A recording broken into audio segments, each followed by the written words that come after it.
Take your white chocolate melts, pop them in your microwave, and heat them for 30 seconds. You're going to want to take your spatula, give your chocolate melts a good stir, scraping down the sides of the bowl and fully incorporating the melted chocolate into the unmelted chocolate bits.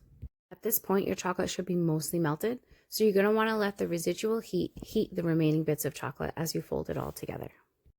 Once it's silky smooth, you're going to want to put your spatula down and you're going to go ahead and grab your toasted coconut. You're going to sprinkle most of it in, but you're going to reserve some and set it aside for later. Go ahead and give your chocolate a good stir. Make sure that all of the toasted coconut is incorporated into your melted chocolate. Once fully combined, you're going to want to go ahead and grab your mold and a palette knife if you're using one to spread your chocolate. If not, your spatula will do. Pour all of your chocolate mixture into your cavity, making sure that you're scraping down the sides of your bowl, getting all of your chocolate into your mold. Now you're going to take your palette knife and just spread it across the back of the cavity. Once it's filled, you're going to firmly hold each side of the mold and you're going to gently tap it onto a flat surface. This gets all of the air bubbles up to the top. You'll place it in the freezer for 5 minutes. If you haven't prepped your inclusions, at this point you're going to take your cherries and you're going to give them a good chop. I like them in smaller bits, but if you want to keep them a little bit bigger for a bigger bite, you can absolutely do that. And we're going to get right into melting the dark chocolate.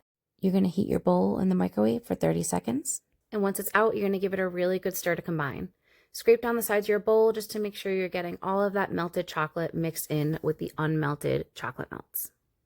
Once it's combined, you can give your spatula a scrape down the side of your bowl and you're going to pop it back in your microwave for an additional 30 seconds. We're going to repeat the stirring process, making sure we're scraping down the sides of our bowl, incorporating all of that melted chocolate into the unmelted bits.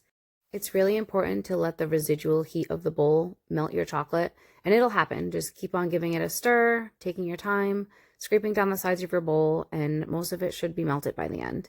If it's not, you can heat it for an additional 10 seconds and then give it a good stir again, but by this time it should really be silky smooth.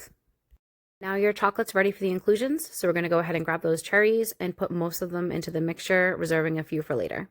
Stir the cherries into the chocolate, making sure it's fully combined, and then you can go ahead and set it aside.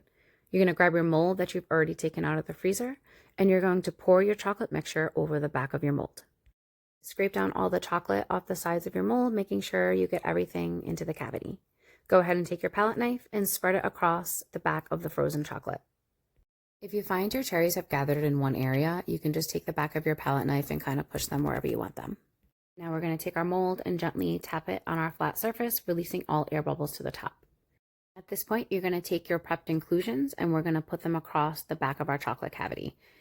You can really place them wherever you'd like. I like to try to fill in the gaps where you can tell that there's less cherry in the chocolate mix. Once you finish with the cherries, you can go ahead and grab your toasted coconut and you're going to sprinkle it across the entire back of the cavity, filling in any gaps and just covering the whole layer. Once you're done, gently tap those air bubbles out and you're going to place the mold in your freezer for 15 minutes. And guys, look what you made. You just made a chocolate bar. Toasted coconut macaroon chocolate bar. This is my grandfather's favorite cookie. I make it for him every year or when I have the chance to. And this bar is for him. Layers of white chocolate, toasted coconut, tart cherries.